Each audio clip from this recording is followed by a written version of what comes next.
We do have one person who wishes to appear who did not tell him he had to be here today, but he's chosen to be here, so we're happy about that, and that is David Jones, who's a member of the Metropolitan Transportation Authority. So, Mr. Jones, you're here?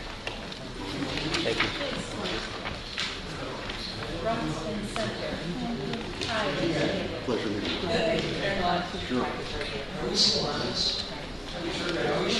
Okay, could I try to... Oh.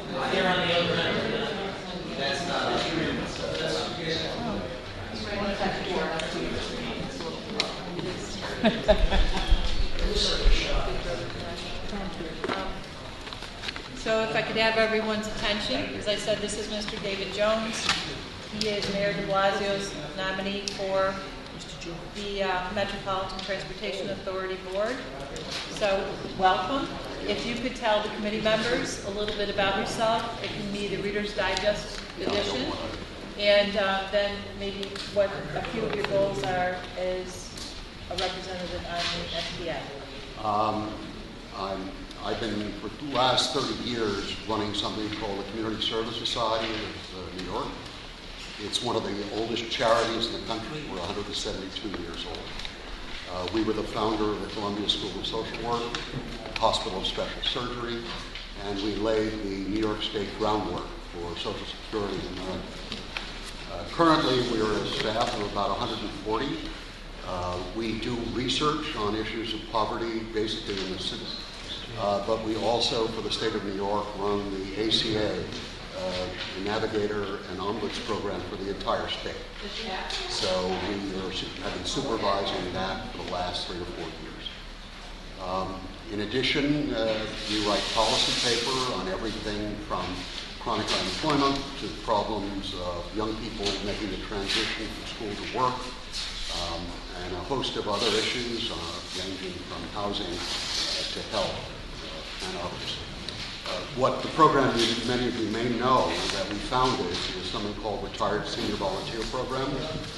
That program is in many part communities within the city of New York and the state of New York and the country. Basically, that involves mobilizing seniors to health and not-for-profits. We have the largest component. We founded the institution 15 years ago. And we remain the largest such unit of it in the country. It's a federally funded program now. We have about 3,000 seniors who work in 600 different not-for-profits and provide a host of services, everything from working in voluntary hospitals to help people get insurance, to working in Head Start centers and in senior centers. So that's what I've been doing for the last 30 years. There are others. Glad to answer it. Before that, I was essentially the executive director of Commission of Youth Services under Ed Koch. I was also his special advisor for 7 years, or for 3 years rather. And before that, I was a corporate lawyer for Vass, Wayne & Moore for about 5 years. So that's basically what I've been doing with my time. And what will you do with the MTA? Well, the MTA, I think, is vital, particularly to an agency like myself. Obviously, it has become the main way that working for people in the city of New York, as well as other New Yorkers, get to work. We've been looking at it for quite a while now. We do an annual poll of trouble among people who are at poverty and below. And one of the things that's emerged lately is the real difficulty people have in affording even the basic fare. So we're very interested, again, against the background of keeping the MTA in economic equilibrium, dealing with this problem, among others. Other cities, Seattle, San Francisco, and the rest, have begun to recognize this, but we also have places like New Jersey, which has begun to look at people who are recently unemployed, making sure they can get to work. All these issues are a concern, along with the fact that New York City, at least, and the region, because of the Long Island Railroad, can't really operate without mass transit. That it is the lifeblood of the system, and as we're seeing with our congested streets, we can't depend upon privately owned cars to be the only means of transportation for an urban area like New York. So, there's a big controversy and concern over the L train that goes from Brooklyn into Manhattan. Can you please tell us what your thoughts are about that situation? Well, you know, this is the trouble with deferred maintenance over time. I mean, we are now, obviously, we've got damage to that line. It was partially because of the storm. And now we're putting people in the awkward position of having to see their entire line closed down for a long period of time or closed down part-time. I haven't investigated this carefully, but I recognize that this is going to be a real trauma for working people, and I think it's going to have to be, I think they're doing it well in terms of having extensive hearings to get the best information they can. I think I would be looking, no matter what alternate ways you can allow people to get to work if that line has to close. Thank you. I'm just wondering, the MTA, do you think it's a well-run organization? What would you do to make it run better if you think it needs improvements? I think the MTA obviously has become the vital source of operation. It's had 6 million riders or something in a day. It's becoming an enormously pressured environment. Clearly, the problems don't seem as much administrative as the fact of the financing of this. How do you keep an organization of this magnitude with assets in excess of $1 trillion operating effectively, particularly with an aging infrastructure? I think these are going to be very difficult and heavy questions that, coming from the outside, I'm not going to be able to wave a wand and solve. But I would commit to do all the kinds of work necessary to try to participate in some of the solutions. Okay, thank you. I know Senator Squadron has some questions. Thank you very much. First of all, I thank the chair for your concern over the L train. That tunnel is, both sides of it are in my district, and it is a major concern and one that rises to the level of statewide concern. So I thank you, and I thank the nominee very much for your answer. I think your statement is exactly right. I think that the ongoing dynamic relationship between the community and those affected, the MTA and the city.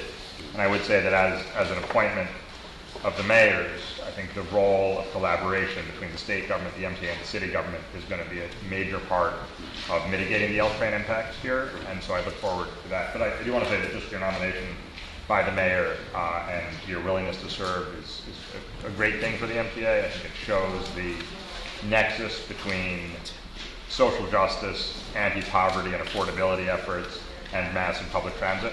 In New York City, all kinds of affordability programs. We often forget that buses and subways for the middle class, for the working poor, for those trying to get there, is the most important in a lot of ways affordability program we have in the city. It was great, and the region. It's great to hear you say that. I really look forward to you bringing that perspective to the board, and really thank you for your willingness to serve. Thank you. Senator DeWine. Yes, I just want to congratulate the nominee, but with respect to the L train, which is also affected and in my district, the entire line is not going to be shut down. It's just going to be from Bedford to First Avenue. And there are two options: either close it down for 18 months and do both lanes at the same time, or do one at a time, which will take 4 years to do. And the sense so far that I get from the community is that they would like the 18-month option to do it quicker. Just wanted to clear the record on that. Thank you very much. Anyone else? Senator Stavisky. Yes, two quick areas. I represent the district of Queens. Number one, the Long Island Railroad. We've had a lot of development. People come in to Flushing with all of the construction. And the Long Island Railroad Station at Main Street really, we've been promised an elevator for years.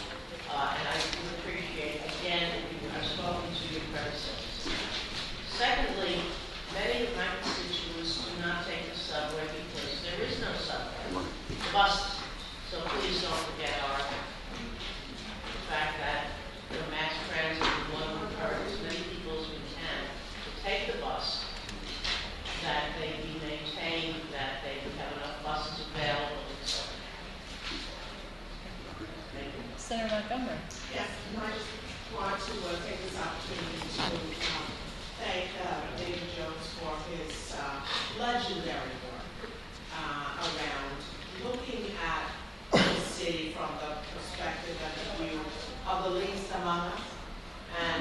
giving us so much information and data that we can then hopefully factor into policy making. So this is just a great opportunity to have you now move to the transportation system, which is also part of the survival of people in many different ways. I represent Redmond, sort of cut off from everywhere else, but it's growing. And I know there's a fancy little train being planned, which doesn't impress me at all, but I do believe that we can use a lot more bus transportation to connect different communities together. And I hope that we're not so just engaged in looking at having more of these very, very large buses, these, I don't know what they call them, these two-car buses, articulated buses, because our communities don't really accommodate them that well, but we certainly could use more regular bus service so people can get around and they don't have to wait. Because these articulated buses are perilous. That's our experience. Anyway, so, but again, I'm happy to see that you are going to be now moving to look at the transportation system. And I know who you're going to be thinking about when you make decisions, so it makes me feel good. So thank you. Thank you, Senator Montgomery. Yes, I just, in addition to the L train, I wanted to bring up the M train also, because there's going to be closure there from Central Avenue up to Broadway for 10 months. And this is work that's going to be done in advance of the L train, in anticipation of incurring the additional load when the L train is closed. So I hope that you can pay attention to both those issues once you're on the board. I'd be more than pleased. Thank you, Senator Blunt. Senator Savino. Thank you, Senator Young. Congratulations, Mr. Johnson. Well, I'm not sure if I would say congratulations. This may be one of the most difficult advocacy roles you will ever take on. The many things that you've been involved in the city over your long, illustrious career. You may find that sitting on the MTA board may be one of the least enjoyable and the most thankless. But what I would encourage you to do, if you really want to be an effective board member, is to visit the communities that the MTA serves, attend the board meetings in those regions, and really kind of get to know how the MTA services in different parts of the city. I represent Staten Island, which really is the desert when it comes to the MTA, and South Brooklyn. And while there's recent good news, the MTA is talking about restoring bus service, some express bus service, and F Express service to Coney Island. We still have a long way to go to restoring some of the cuts that were made a few years ago, but also just bringing equity to parts of the city that have always suffered from transportation disparities. Senator, I can assure you, having been trained both by my father, but particularly Ed Koch, I was his special advisor, and I visited every community, and it's stunning, the diversity in the city of New York that no one knows about. And I took that lesson, but I also served, obviously, in Harlem as chairman of the Carver Federal Savings Bank for 5 years, and spent a lot of time. My father's district, when he was in the Assembly, was Bedford-Stuyvesant and Crown Heights, and he founded Bed-Stuy Restoration. So I've been in many of these communities, but by no means do I know them all. But I really understand that to do a good job, you have to go where people are. And now you're looking through the lens of the MTA. And so let me just say, good luck, congratulations, and I will apologize in advance for the abuse you will take in public meetings. It's all right. You will get it, trust me. I understand. Congratulations. Thank you, Senator Savino. Senator Martins. Thank you. Jones, I don't represent a district in the city. My district's on Long Island in Nassau County. And so, the broader discussion of the MTA and how all of the different pieces come together.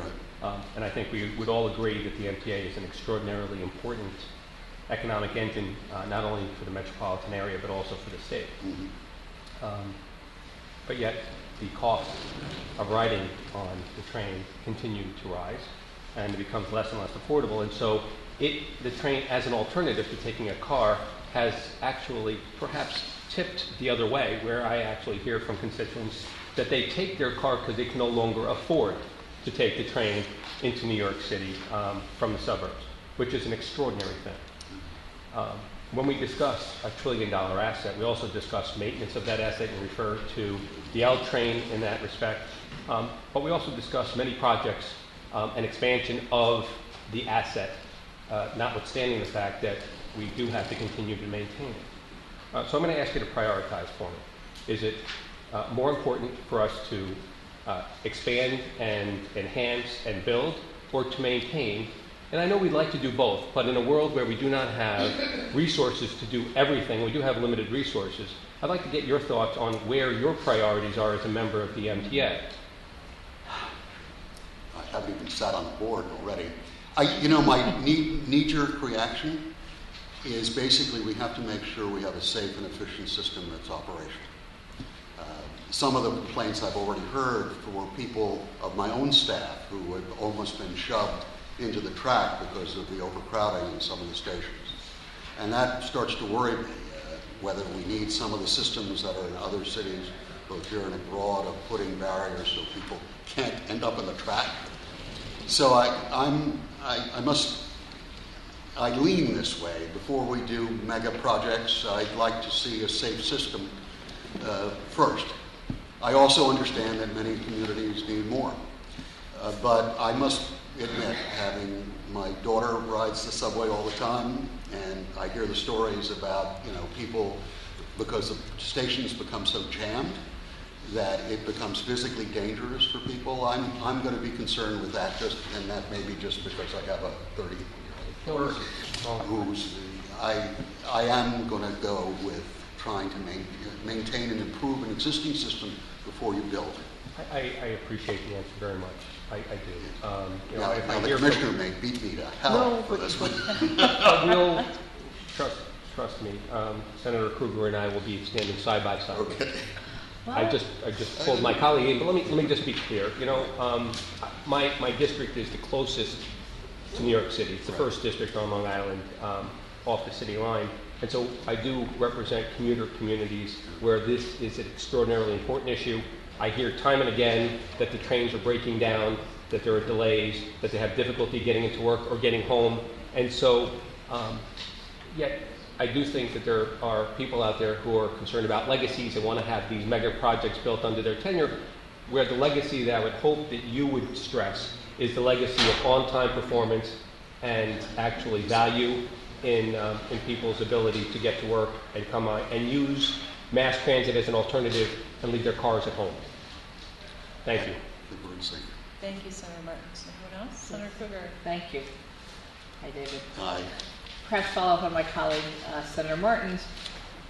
I don't know, I'm not saying your answer is wrong, but I actually think the way you answered the question, I would argue, means also expansion. So 2nd Avenue subway is through my district. Mm-hmm. The Lexington Avenue line, How to finish? my district, is the most crowded subway line in perhaps, I know in the country, maybe the world, I haven't checked recently. And the story you described about safety of the platforms because of the number of people trying to get on. If you get on 77th and Lex near my home, it's morning rush hour. If you're a really aggressive New Yorker, and I am one, you can wait 5 trains go by before you can actually throw your body into a door that might let you in. And it's simply because the volume of population can't be absorbed. So a 2nd Avenue subway is critical for making sure that we have improved safety and better response time and less overcrowding. And a 2nd Avenue line would impact Bronx when it's correctly completed. Bronx, Manhattan, down to Brooklyn, across to Queens, every borough but Staten Island, I suppose, because it's not going to come across to Staten Island. East Side access, I personally am not sure why that was the greatest idea in the world, but we're so far along with it. That will also have significant impact about train access coming from Long Island through to Manhattan. What I wanted to follow up on well, one was the point that actually my colleague Diane Savino made. You've worked in an incredible number of important governmental offices, and you've taken on enormous responsibilities. You did HHC also. What, I was for 5 years on the board. Yes, so forgot that little detail. The Health and Hospitals Corporation, also a seriously complicated challenge. You will get yelled at all the time as an MTA board member. That's the game. If you show up, they'll yell at you, and if you don't show up, they'll yell at you. Because people are passionate about the MTA and frustrated. But you talked about the importance of ensuring a mass transit system that people could afford to use. And in fact, Jack Martin's raised that same point for his people. I do think an important role that the MTA has to get his arms around is how it's going to finance its future, because I don't think it's modernization or expansion versus maintenance of effort. It's got to be both. So do you see yourself on any specific committees at this point? I haven't yet, though I must admit that as we started to look into the fare issue at MTA, we realized that I thought the increases in price were spread evenly. They weren't. There was a 4% increase in the price, the fare. It went for 30-day passes, it only went up 3.5%. For single pay, for single swipes, it went up 10%. And I think what was missing was the understanding that about 30% of working poor people can't buy the 30-day. It's too expensive to come up with $116, which seems like nothing if you're, and I think they missed it. And it's those kinds of nuance, it's not going to solve it right away. We have to recognize that people of certain economic, you have to watch what you're doing. And I think we can contribute already to that discussion going forward. And I was going to say, I think that the added value of your becoming a member of the MTA is that you bring the expertise, I think, the preeminent public policy analysis shop for the New York region when it comes to issues very broad for all New Yorkers, but targeting specifically local New Yorkers, so that some of us have often thought, you get this information from the MTA, and we just aren't really sure that's valid the way they asked the question or looked at the question. And I think that I find an incredible value of your joining the MTA board is that when those questions come up, you actually can turn to an organization in the business of going, let's do a legitimate analysis of the question and try to get to the answers. And so I think one, you're an excellent recommendation by the mayor for the MTA board. I am biased. I've probably known you the entire 30 years. You've been at the Community Service Society until recently. You were in my district. You've Right. moved, I think, to Senator Squadron's district. I'm not sure whose district. Yeah, we just, All the best people are. Okay, don't go but there. really, always a Brooklynite. So thank you very much for being here today. Thank you very much. What I'd like to do as chair is entertain a motion for Mr. Jones individually, and then we will take the rest of the MTA board members who are proposed as a block who did not appear. So do I hear a motion for David Jones? Senator Second. Savino moves, Senator Kruger second, Senator Breslin, Senator Stavisky, Senator Squadron, Senator Marcelino. All second. All those in favor signify by saying aye. Aye. Opposed? Congratulations. Thank you very much. Thank you for Thank you, appearing. David. We appreciate it. Appreciate it. Thank you so much. So we have James E. Vitello, Neil J. Zuckerman, John J. Malloy, Andrew M. Saul, Carl V. Wardendike, John Samuelson, and Peter Ward as the others who are nominated by the governor as members of the Metropolitan Transportation Authority. Do I hear a motion? Senator Marcelino moves, Senator Savino seconds. Any negative votes? Okay, everybody will be reported to the floor. And with your indulgence, would it be okay if we take the rest of the nominations as one block in the interest of time? So moved. Okay. I'm sorry, these are all non-paying positions, non-chair positions. That is correct. Right. Thank you. So I do want to point out, though, there are two constituents of mine. Martin R. Miskell is a member of the Genesee State Park Recreation and Historic Preservation Commission, which has Letchworth, for example, in this region, which is a beautiful park, and voted as the best park in the country by USA Today. and also Kevin Darnell Watkins, FEH. Madam Chair, that's my favorite part, just for the record. That's right, and this is the leader's favorite part. How could I forget? And also Dr. Watkins, who is Cattaraugus County Health Director, Public Health Director. He's just an awesome person. So we have a motion by Senator Marcelino to accept the rest of the nominations as one block. Do we have a second? Senator Martins would like to second. All those in favor signify by saying aye. Aye. Any negative votes? Okay, everyone else is reported to the floor, so thank you so much. That concludes the Senate Finance Committee meeting today.